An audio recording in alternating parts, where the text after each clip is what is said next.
Hi, I'm Dr. Gemma, and welcome back to Cognitive, the Knitting Psychology podcast. Cheerfully and somewhat irregularly in business since 2008.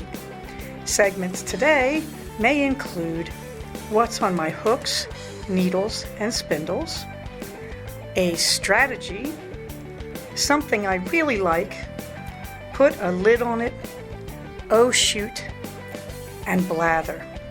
So sit back, put your feet up, pick up your knitting, crocheting, spinning, weaving, or dyeing, or any other yarny thing you're doing, and get ready to enjoy. Well, hi there, it's Dr. Gemma, and this is episode 277 of the new series of the Cognitive Podcast. This one is called Happy St. Gertrude's Day because March 17th is usually celebrated as St. Patrick's Day, but it's important too because it is the feast day of St. Gertrude, about whom I know nothing, except that she's the patron saint of cats. So now you know something. Minerva's making me do this. Your comments are very welcome. Please comment on the blog at cognitivepodcast.blogspot.com, or you could go to our group on Ravelry. In the warm thanks department, thank you, Lynn, for your very generous coffee. That was very kind of you, and I deeply appreciate it. It's also good to know you're out there as a listener. I do like to hear from everybody, whether it's donating coffee or just making a comment. So it's really nice to hear your voice. Thank you very much. Turbo Gal, thank you. That was for some pretty interesting posts. Turbo Gal recommended a book called The Weekend Garden Guide by Susan Roth, and I immediately ran out and ordered a copy from a used bookstore. And I'm looking forward to it because apparently Susan Roth works with a logic very similar to mine about doing a little bit at a time on your garden so that you don't feel all burned out and frustrated, which when you live in the desert, well, garden, let's say it's an optimistic term. And so it is good to have somebody do a book that uses my logic of small bursts of effort. She also recommended the novel Circe. Yep, I also ordered that in an ebook format because I've been looking at Circe for a while and thinking of buying it. And it's nice to have a recommendation of it. I think it's very interesting when people take a mythology and they retell it from what used to be called a feminist point of view, but now I would call it simply a non-sexist point of view. The whole Circe myth is kind of disturbing. She's a witch and she's turning men into pigs. I'm laughing because I think anybody who's been a woman married to a man, you know why I'm laughing. And I think it's important because these stories are really told from a very masculinist point of view. And I think whoever wrote that one, apparently we're supposed to think it was Homer, must have been really some kind of incel or really angry or something. So I've been toying with the idea of buying Circe, and thank you, Turbo Gal, because I did. Also, warm thanks to my listeners, as always, and to my communities on Finch, on Reddit, on the ground in the Santa Clarita and Antelope Valleys, and of course, in this group. You can see that my Finch app has passed 350 adventures. Yes, I've actually been using it just shy of a year now, and I find it very, very helpful. And it has very much metamorphosed into the can-do list that I used to keep in the Hero's Journal. That is, I have a huge number of goals. I don't expect to get through them in one day, but they do remarkably well at keeping me on track. So sometimes I wake up and, shall we say, the caffeine has not quite kicked in, you know? And Finch reminds me to just do those little dumb day-to-day things that really matter if you forget them. Catching up on email, paperwork assignments for my job, that sort of thing. In the meantime, There is a link in the show notes right under the lovely picture of the finch celebrating 350 adventures. And that link will take you to the information we have on Cognitive Fiber Retreat 12, which is scheduled for November 7th, 2026. I am hoping to update things a little bit more on that. If nothing else, I will update that thread in July when I take time off. But right now, yes, CFR 12, November 7th, 2026. This is a developing thread, so keep checking back on it. But all the information you need to sign up is in the show notes. What is on my hooks and needles? Well, I haven't finished anything, which sort of surprises me because I'm very, very close on my beautiful bulky sweater done in the Opig yarn. I hope I'm pronouncing that right. From our buddy at Oink Pigments. So I'm now 7 skeins into it, and I'm on the second sleeve. You can see a picture of me wearing it. It fits really well, except the neckline is just a little tight across the very top of the shoulders. I'm expecting that to block out. I'm thinking once this fiber gets to relax a little bit in a nice, soothing, cool bath, we will do better on that. I'm enjoying it. I switch colors, as you can see from the picture. The color change looks a little abrupt in the body. I really didn't do a thoughtful fade on the body. And in dim light, it looks like a really good blend. And in bright light, it looks like they're highly contrasting. And I thought about just yanking it out, ordering more of the prawn, and decided I don't want to do that. I actually do like the color change in the sleeves, which you can't see well in that particular picture. And the color change, I thought, well, I'll leave it alone in the body, and I'll work on the fade in the sleeves. And I am making up my fade, I have to be honest.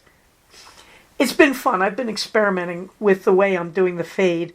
So on the sleeve that you can see that is completed, I started with 1 out of every 7 stitches, whatever. And what that does is you get floats inside the sleeve. They came out a bit tight, and I worked at loosening them up, which basically meant I stretched them with my fingers, and that worked fine. And whenever you get floats, you have to work to make sure they're not overly tight. On the incomplete sleeve, which is slightly further now than you see it in that picture, I actually just did alternate rows to see if it would look stripy, and it doesn't, because as strange as it sounds, those colorways are fairly close to each other. They're both very variegated, and so each row in one color does a lot of color changing all on its own. So when you stripe them, you see them as color coordinated much more than you do when I try to do a more traditional fade. So I'm really enjoying this. Again, this seems to be my winter and spring of experimenting with my knitting and teaching myself a few new things. It keeps it fresh, and it's a very pretty sweater. I have to tell you, I wouldn't hesitate to wear this one in public, assuming I can get that neckline and shoulders to relax a little bit. It's been a kind of tense time, as I'm sure you can imagine. I can say one word that will explain that: political.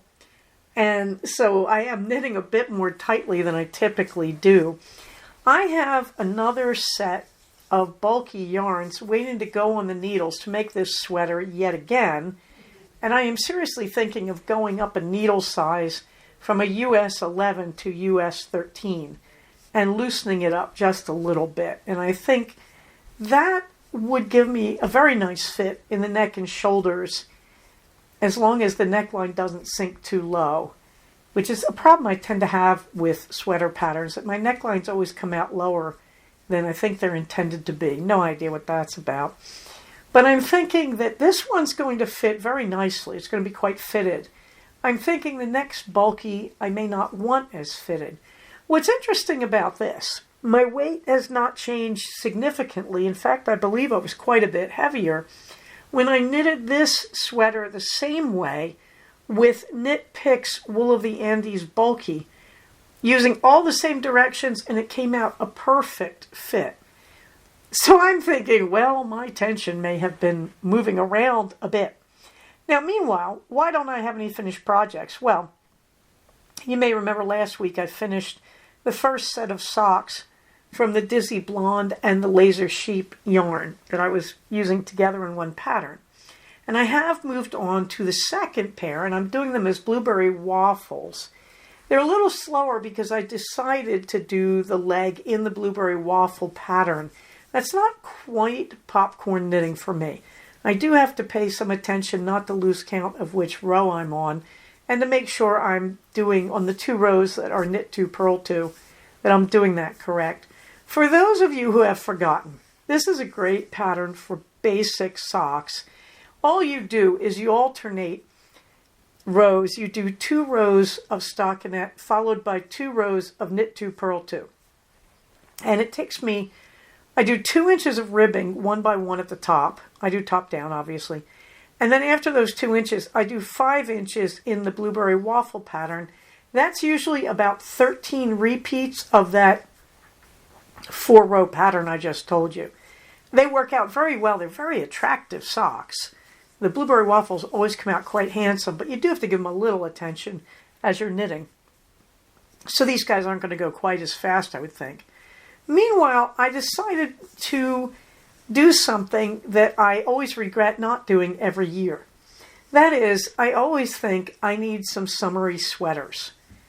And more like a t-shirt cut, a raglan pattern in a lightweight yarn. Now you may remember last summer when I went on my own personal yarn crawl, when I got to La Knitterie Parisienne, pardon my Anglo pronunciation, I bought some beautiful Louisa Harding yarn that is a blend of cotton, viscose, and linen.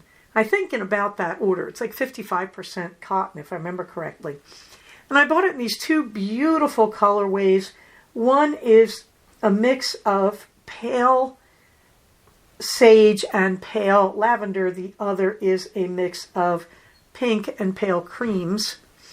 Anyway, I was knitting along on my giant bulky sweater, and we had a heat wave, and we still have it. And I thought, oh, if only I had a lighter weight sweater, and I thought I do. I've been wearing my acrylic sweaters, the shells that I made years ago that I quite love. And then I thought, come on, this happens every year. The heat happens, and I wish I had more summery sweaters, but I don't feel like starting them because then I think they won't be done till winter, yada yada. So I thought, here we are in March. Pull out that Louisa Harding and get going. So I found the Tolsta pattern, which is a basic, wildly adaptable t-shirt with something like 5,000 people knitting it already on Ravelry. And I just pulled that out, and I pulled out my Louisa Harding and I cast on. The Louisa Harding is a worsted weight. The Tolsta uses a DK. I said, who cares? I'm using size 9 needles to get the looser gauge. Now, the interesting thing, the gauge she's using is way, way too different from what I would get out of the needles recommended, which I think are size 8s. Anyway, it comes out, I'm trying to remember, I think it's 17 stitches per 4 inches. I could probably have gone to size 10s to get that. In fact, I'm almost sure I could. However, this is a fit it as you go, and it's looking quite good. I like the way the neckline came out. It's looking a good size for me. So I'm going to be making 2 of the Tolsta, I suspect.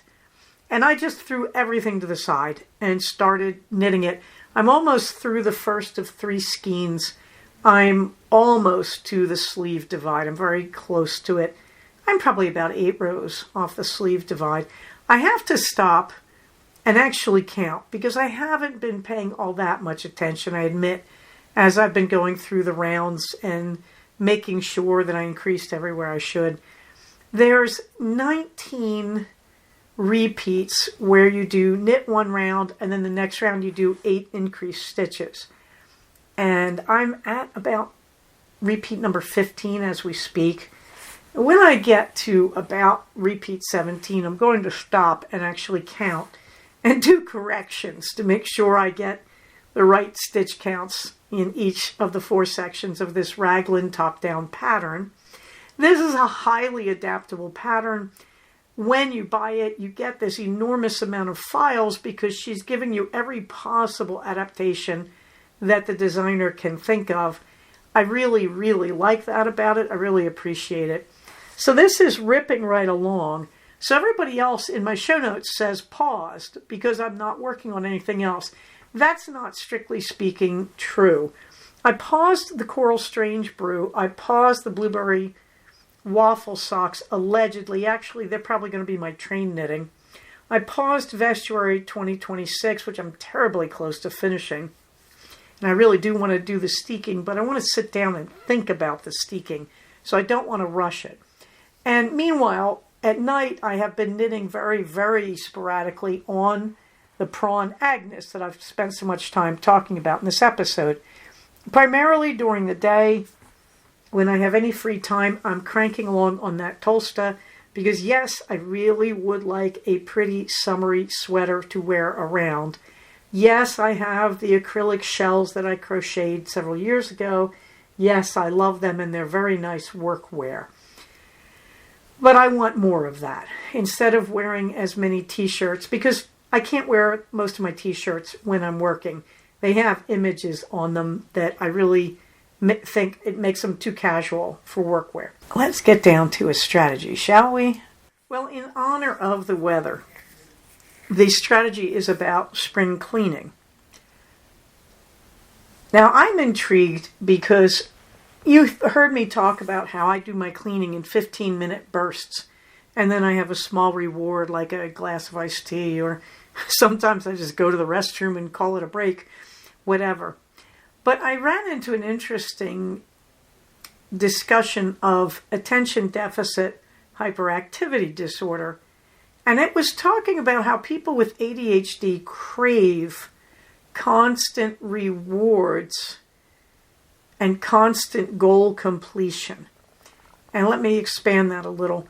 This person was maintaining that ADHD leads to a craving for a constant sense of success and completed goals, which in itself rewards the person who has the ADHD.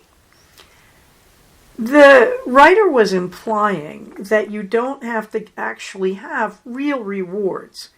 Just the completion of a goal will work. I don't buy this. I'm going to be upfront. I don't buy this. Now, where am I? I do not have ADHD. I am diagnosed as clinically hyperactive.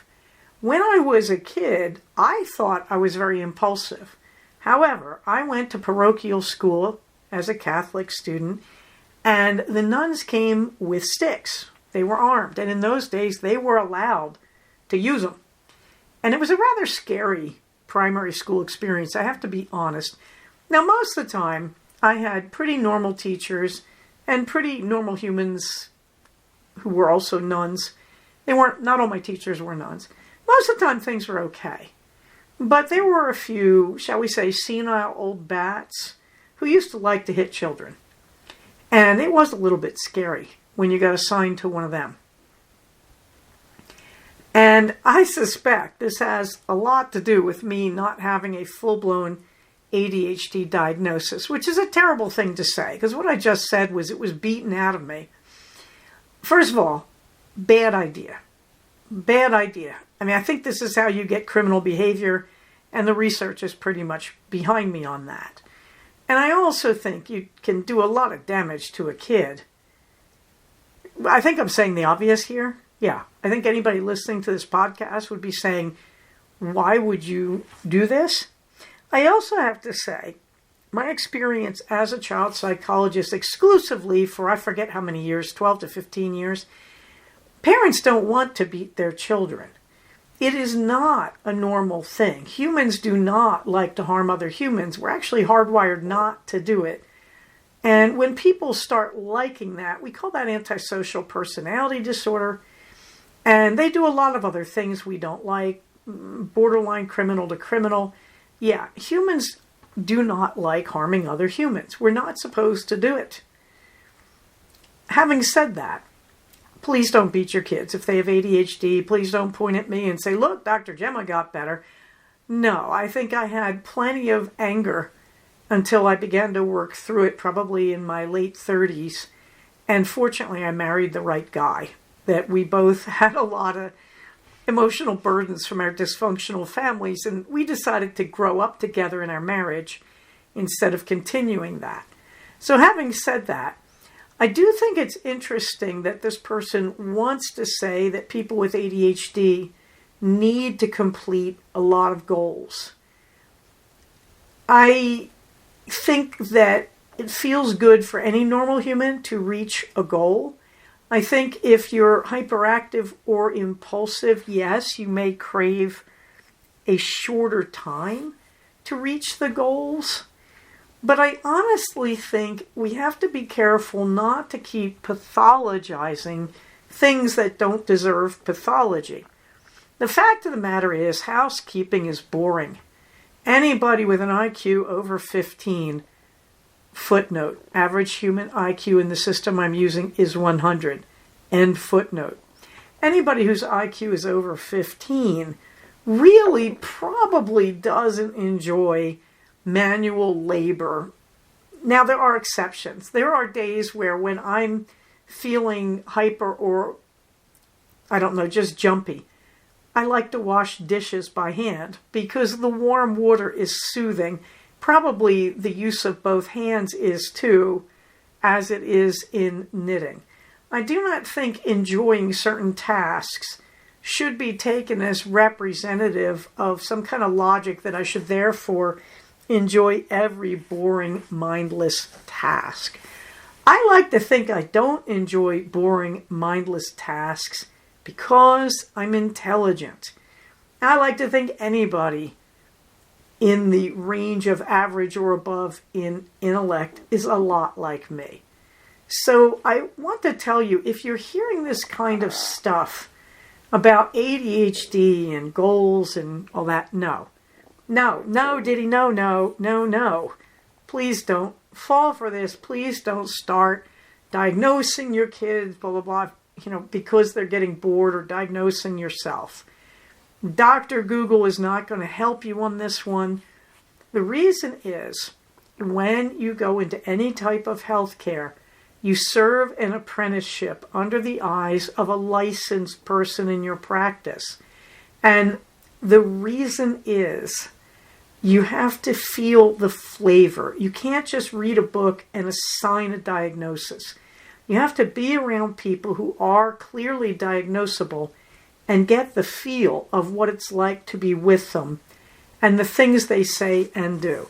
So for heaven's sake, while you're doing your spring cleaning, do not complicate things by saying, oh no, I should diagnose myself with a mental health issue. Please don't do that. The answer is spring cleaning is hard manual labor in most cases. You're moving furniture if you're really getting into it, and deep cleaning. It is boring. It is tiring. Yes, it feels good to finish an entire room, but I know from knowing myself that I'm not going to do that. So it is spring cleaning time. The Finch app helpfully gave us 15 projects for this month, most of which did not apply well to me. But I did use it as an impetus to start spring cleaning. And yes, I'm still doing it 15 minutes at a time. Yes, I am at the back of the house wiping off switch plates and a little bit around the walls and doorknobs, okay? But I'm also weeding for 10 minutes and various other things. So please, kids, it is time to get down to your spring cleaning. It is time to get down to the annual decluttering, make your donations to charities. It is time to do all of that. But please remember while you're doing it, the way you like to do it is a very personal thing. Please don't use this as a means of self-diagnosing. Also, I'd like you to keep in mind what diagnosis is. And this is sad because the public gets a lot of misinformation about diagnosis. Diagnosis is only one thing.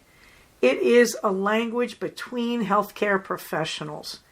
Rather than stand and recite 3 pages of symptoms. If I walk up to my psychiatric colleague and I say, this is a kid with ADHD inattentive type, I have given him all that information in one sentence. Why does the public misunderstand it? Well, first of all, they're not trained to diagnose, which is pretty normal. I mean, I'd like to think graduate school and professional school did something for me. But the other thing is, insurance companies use diagnosis all the time as this sort of hard and fast set of labels. And Dr. Google, that is any kind of internet search, does the same thing. It just gives you a list of these are symptoms, and it doesn't tell you usually how often you have the symptoms, how intensive the symptoms are, what the symptoms look like to another person, and it always leaves out that really important factoid that any diagnosis has to be interfering with your social or communal or academic or work function. So yes, I am clinically hyperactive. You know why I say clinically? It doesn't interfere with my life. In fact, I probably house clean a whole lot better because I'm a bit hyperactive. So please recognize I don't have ADHD because whatever I do have is not interfering with my day-to-day life. Okay, on to shoot. Well, I kind of got an idea. I haven't started running yet because I really got hooked on this idea of donating blood. Now, you may remember I donated blood about 2 weeks ago. And I was thinking about it, and once you do it, you become aware of this whole other little world of people donating blood. And you can donate blood every 2 months, and that's great. However, there are other ways to donate. There are people who can do plasma, and that is if your blood type is the most rare blood type, AB. There's a lot of use for AB plasma because it is such a rare blood type. There's also the super donors, like my son, a type O. Anybody can take their blood. Boy, they reward my son for donating, and they follow him everywhere. He constantly is getting emails. Hey, you could donate again.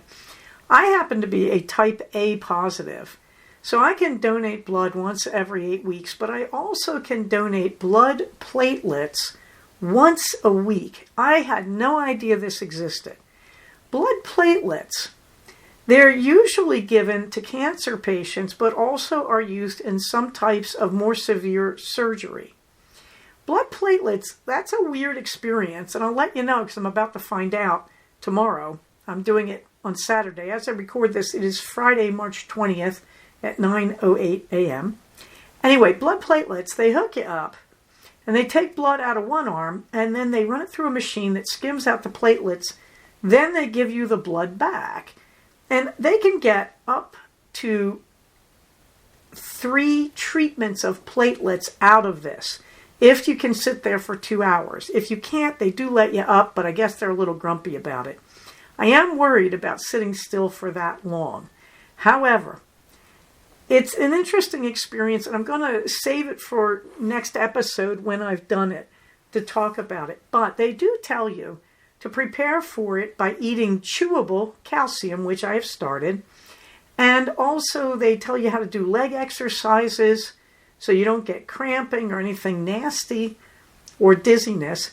And they tell you basically your hands are going to be immobilized for about 2 hours, which means I won't be able to knit, but I can watch movies and listen to music. So I am going to be charging up my tablet tonight and selecting Netflix. I believe I'm either going to watch the K-pop movie, because I haven't seen K-pop Demon Hunters, and I hear it's great, and it's on Netflix, or I'm going to be watching 2 episodes of the newest series of Bridgerton. So far, I'm chewing calcium. And you know what? I feel better. It's kind of intriguing. I had no idea I might have a calcium issue going on, but I feel great when I chew the calcium. If you're going to do this so far, what I would tell you is it's really worth reading the website for the Red Cross to learn as much as you can about this. The blood platelets thing is not an easy thing compared to donating blood, which is quite easy. The other thing is they send you a health survey It is not brief, although they say it is.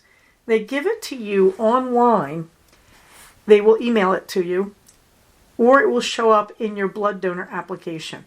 Do that thing, because that thing eats about 35 minutes of your donor appointment. So try to do that thing before you leave home. They want you to do it the day of. So I'm scheduled for 7:30 tomorrow morning. I will be getting up at 5:30, eating a meal, which they tell you to do, and then chewing some calcium, and then filling out that form to make things go faster. And I'm going to also make sure my computers are revved up to watch Bridgerton. I'm hoping this goes well. The interesting thing about this, your platelets only last for 5 days. They have to be used immediately. They sent me an email a few days ago that said, look, we already have somewhere we're going to use your platelets. We've picked out the recipient. So please let us know that you're coming. And please start the pre-routine of eating calcium, etc., whatever you think you need to do. Please cancel 48 hours in advance. So I'm in it for the duration, at least this time. Apparently you can do this every 7 days. I'm just going to say this. For those of you who observe Lent, this might be a really good Lenten commitment. If I can get through this, I'm certainly going to think about doing it 4 times in a row in honor of Lent. I am also scheduled to do another blood donation. I think it's the first week of April. Or if it's first or last week of April. But I've got that next schedule appointment. So that's what I'm doing for Shoot. I'm trying to maintain my health and donate blood. And this to me, now that I can, this seems like a good thing. Hey, Gemma, what do you mean now that you can? I lived in Europe and I was around farms quite a lot in those days, and that stopped me from donating. I was not allowed to. And they have gotten rid of that. Apparently, my blood is good by now. So now I can donate, and this seems like a really easy and good thing to do. So we'll see how the blood platelet donation goes, but I'm certainly hooked in for doing blood every 8 weeks. Yes, they give you rewards. I think this month you get a $15 gift card for Amazon, which you can donate right back to the Red Cross. I do not want to take money from the Red Cross. Let me make that clear. So yeah, mine are being redonated. Meanwhile, you can also donate your used running shoes and your old running medals to the links in the show notes. And you can also see my links for upcoming races. Nothing too exciting till June, so I have to get myself back into shape. On to the fluffy books. Well, I finished a lot. I finished The Ballad of Small Hope and Penny Royal. I loved it. This is by Jodi Taylor. This is a sort of side quest from the Chronicles of St. Mary's, which is now morphing into the Time Police series. And we have this offshoot of these 2 characters. She's written 2 books. I have the second book. I don't think it's on Audible yet, but I have the first book on Audible. It was a blast. It was very well read by the reader who typically does such a good job on the St. Mary's Chronicles. I really enjoyed it, but it will mean nothing to you if you haven't read the St. Mary's Chronicles. If you like history as I do, you will like St. Mary's. I also finished yet another Pride and Prejudice continuation on Speed. Now, this is a series with magic. The way people are rewriting Pride and Prejudice and making sequels to it is hilarious. The nice change here, I was reading these 20 years ago and they were lousy. Well, they've really taken off now. Probably for a number of reasons. I think the trend towards cozy mysteries with supernatural characters, the desire not to be culturally insensitive, strangely, yes, if you're white, you can write Regency romances, and there are no other people except white people in them. So you're not going to be culturally insensitive. Now, you can argue the logic there, saying, what if I'm not white, and why can't I participate? You can. But one thing I'm saying is, writing in an era where you don't have a lot of cross-cultural encounter, makes it easier not to feel like you're accidentally screwing up. And that's the best I can say about it. And I think that has driven a lot of historical fiction. At any rate, this is Mary Bennet, the middle Bennet sister. And she's kind of magical. And I really like the way this author is handling it. And I did not expect to like this series, but I was kind of bored and they're cheap. I have no idea why the Mary Bennet series are only like $4 or $5 in ebook, and they're cheap in audiobook. I really like them. So I finished Mary Bennet and the Bingley Codex. And it was smart, it's cozy, it comes to a somewhat exciting conclusion for a Regency novel. It resolves very nicely. I have moved on to the second one, Mary Bennet and the Wickham Artifact. I'm reading that now. Very interesting. There is no Audible for that one, by the way. It's very interesting. I think she's renovating Wickham and Lydia a little bit. Again, the indicators are that the actual author, Jane Austen, who created these characters, did not see them as particularly able to be renovated and recovered. But this author is a little more generous. And I thought, there is no way. But actually, the way it's happening is pretty believable. So I quite liked it. In the meantime, I also finished Days at the Murasaki Bookstore. I highly recommend this. This one sucked me right in, and it's very interesting, and there's a sort of sweetness to it. It's just a very interesting book. I'm at the point where I have listened to it at night, and I want to listen to the last chapter end to end while I'm awake. Well, the last few chapters. But I really, really like it. I really recommend it. In the meantime, as I said, I'm reading Mary Bennet and the Wickham Artifact, and I'm listening to, and forgive me for my pronunciation if you're Korean, Welcome to the Shinam-dong Bookshop. This is another winner. One reviewer calls it a slice of life book, and I really like that description because it's very hard to describe this book, but it's walking through slowly the character development of the main character followed by the secondary character. You don't really know why she's founded the bookshop, but she keeps hinting that she had to walk away from something. And at the same time, there are entire chapters about, hey, do you know how hard it is to run a bookstore? Well, for one thing, you won't get any sales unless you do community events. Things like that. Like there's this really hard-nosed common sense type of chapter that is interpolated among the character development chapters. I really quite like this approach. Now, it reminds me very much of Legends and Lattes without the supernatural. And Legends and Lattes, which I reviewed a few weeks ago, I loved. That's a great book. It's a lot of fun. The only problem with Legends and Lattes, it tries to do that kind of slice of life thing. Gee, here's how we set up a coffee shop. But it really doesn't quite succeed. It all comes off seeming a little too fast and a little too easy. I like the way Welcome to the Dong Bookshop, I love the way this author does it. It feels much more real and much more logically timed. At the same time, I love Legends and Lattes. I am looking forward to rereading it, to be honest. It doesn't bother me that it's not that technically accurate. This is a very small complaint about Legends and Lattes. Go read it because you'll have a blast. But I have to say I am deeply enjoying my current book because there is more reality there. Something I really like, I got 2 new cool gardening tools that I should have bought ages ago. And I don't have pictures because this is so tedious.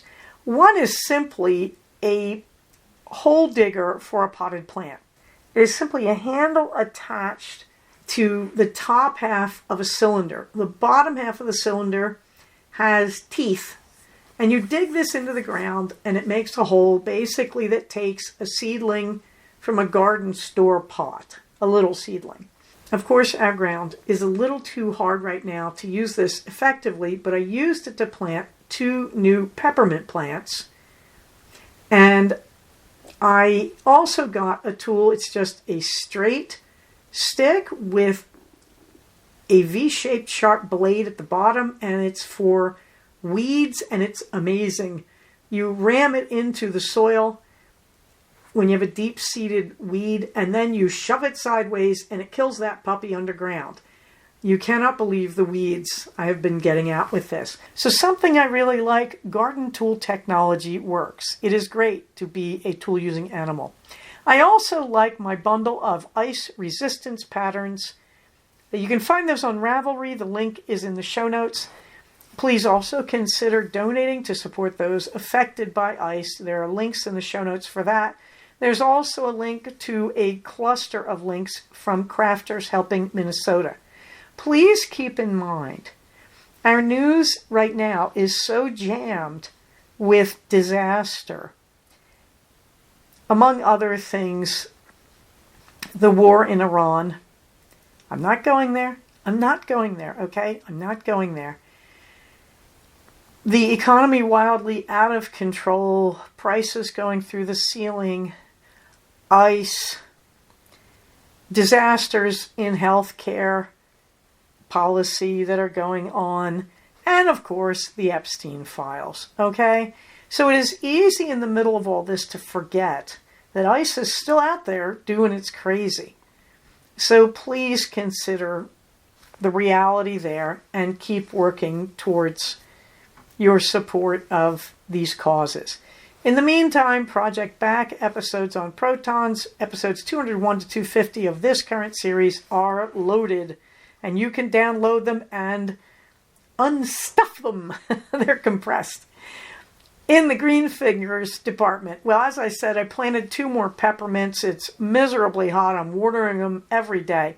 Now, my last experience was with the miraculous Paiute peppermint from my Paiute patient, that is a Native American, who laughed at me when I said I couldn't grow peppermint here and gave me 4 plants, which I planted many moons ago now, over 10 years ago. They promptly died. And then the next year, they weren't there. And then 2 years later, they took over my garden. So these 2, one of the 2 looks like it's on its last legs.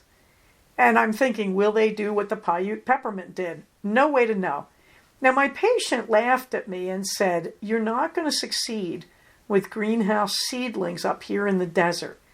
That her peppermint plants were continuously bred by her people for God knows how many generations. And she said, that's what you need. I am aware of that. So we will see how these 2 new peppermints do. Because I'm still weeding my way down that strip in front of the house, I've been interrupted. I've been doing a few other projects out there that basically suddenly had higher priority, like planting these plants. But I'm weeding my way down there, and I'm trying to water every day. I also bought 2 more rosemary plants. You may remember a few years ago, I planted a rosemary bush. I paid a lot for it at the time. I wish I had bought 3 or 4 of them. It is going gangbusters in the front yard. So I got 2 more, and I'm going to put them right next to that baby. And I'm going to try to get them going, and we'll see how it goes.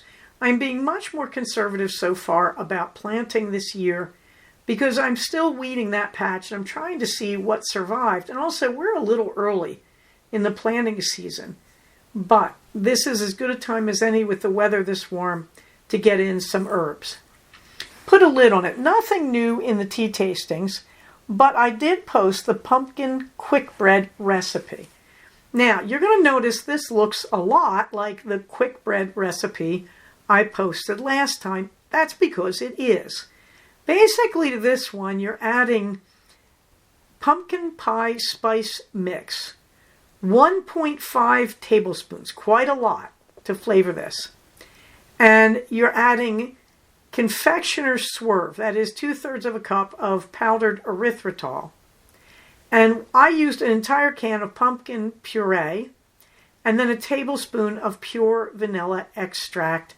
You also add I believe it's a 1/4 cup of water to thin it out. And then beneath that, I mentioned that this takes, to make it really easy, 2 large bowls. Dry ingredients in one, wet ingredients in the other. A loaf pan, but you line the loaf pan with baking parchment, and you really want to do that. Sure, you could butter the pan. Just use the baking parchment. It is so insanely easy to just lift this baby out in the parchment and have a clean baking pan. I use tempered glass baking pans. I think they spread heat more evenly. They're much more successful than any metal loaf pan. And these are loaf pans I'm using. The recipe says to preheat your oven to 350 Fahrenheit or 175 centigrade. I use 375 Fahrenheit because I'm at a higher elevation. The hard work in this recipe is simply getting all the ingredients, because the recipe itself, put all the dry ingredients in one bowl and whisk them together very well. Put all the wet ingredients in another bowl, whisk them together very well. They tell you pour the wet into the dry. I do it the other way. I pour the dry into the wet. That stops me from having places at the bottom of the bowl where the dry stuff is sticking together and doesn't get wet. So that works better for me. Anyway, you add wet to dry, you pour it into the loaf pan, and you bake it for an hour, and you cool it before you slice it. This stuff is fabulous with cream cheese, I'm just saying. On to the blather. Well, we did it. On Saturday, the beloved and I had a day down in Santa Clarita, and we bought powerful new toilets. Can you believe it?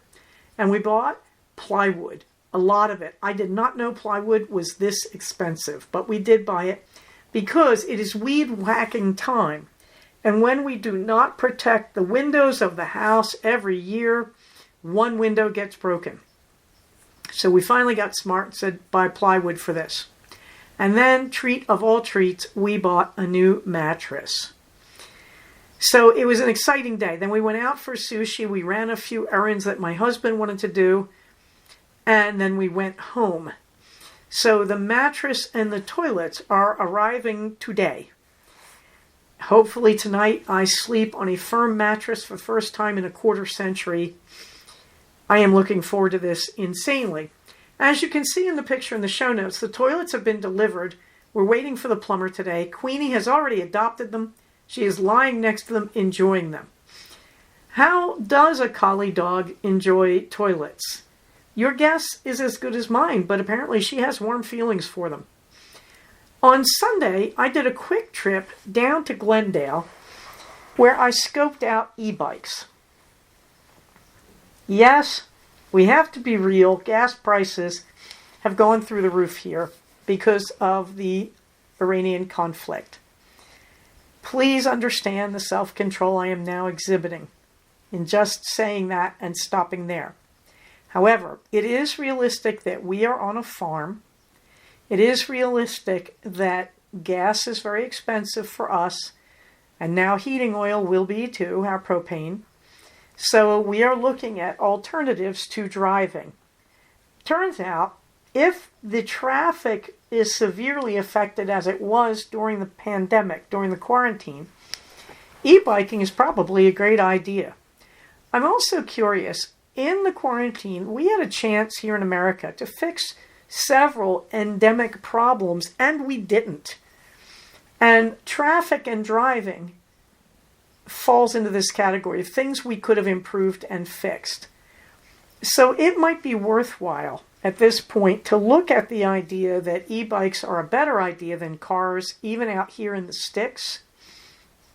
And so anyway, I went down to Glendale. I went to a store that sells Aventon, and I did not ride anything because I was wearing a skirt, but I isolated a few models that I'd seen online, but I needed to see them in real time. I'm really glad I did, because I was looking at the Adventure 3. That's the word adventure without a D as in dog in it. And I realized I don't like it in real time. It is just a little tall for me, even at the regular height, which is supposed to be for people 4'11" to 5'7". Well, I'm 5'5". That seat is high. Now, the problem was the guys in the shop did not seem to know enough about these bikes. So hopefully I will go back this weekend and ride one. Now you may remember I bought the scooter, and I really thought the scooter was going to be a little better than it is. However, I think it's got a future riding the train with me down to a place like the Santa Clarita Valley, which is just loaded with bike paths. Now, you're not supposed to ride certain vehicles on bike paths, obviously. But I'm not that worried about riding the scooter down there. But the e-bike, I think, might be for longer distance stuff. If traffic gets tolerable, I might be using it to ride down to the village here in our little town. We shall see. But it seems to me an e-bike, it's about time to start thinking about this possibility. Let's put it that way. Okay, so in the meantime, I scoped that out. You can see all the usual information about the LGBTQIA plus lifelines, about community resources related to knitting and crafting that I've liked, that I need to revise desperately, and information around, shall we say, ICE interventions. You can see my upcoming calendar, including my races and CFR 12. And Minerva gets the last word. Minerva would like to say, Happy St. Gertrude's Feast Day to you. I must say it is quite a week for the feast days, because the 19th was also St. Joseph's Feast Day, and you'll be hearing about that next week, because that relates to my son's birthday. But you can see a picture of Minerva and I, and we are sitting together in my knitting nook, companionably celebrating St. Gertrude's Feast Day, honoring the patroness of cats. I really have to go look up that story. We had a lovely St. Gertrude's Feast Day. I worked, and she did whatever cats do when the humans are working. But there we are together, and we both wish you a happy St. Gertrude's Feast Day, which does roll around on March 17th every year. So if you didn't celebrate it, it's time to give your cat some extra treats or some tuna, and give a cat a big warm cuddle and let it have anything it wants. Who wrote this script? Minerva, have you been at the typewriter again? At any rate, we are celebrating this together in our photo because, of course, Minerva and I recognize that we are in a community. And when you take care of the needs of the community, you are taking care of the needs of the individual. Having said that, everybody stay safe. Take care of each other, and I will talk to you soon. Bye-bye. So we have come to the end of another episode of Cognitive. Please do not use this podcast to diagnose yourself. If you think you are having a mental health problem, please contact a licensed mental health professional. Show notes for these episodes can be found at cognitivepodcast, all one word, .blogspot.com. Episodes can be found at iTunes under the name Cognitive Podcast, but also can be found posted next to the show notes on the Blogspot page. Thank you so much for listening. Everybody stay safe, take care of each other, and I'll talk to you soon. Bye-bye.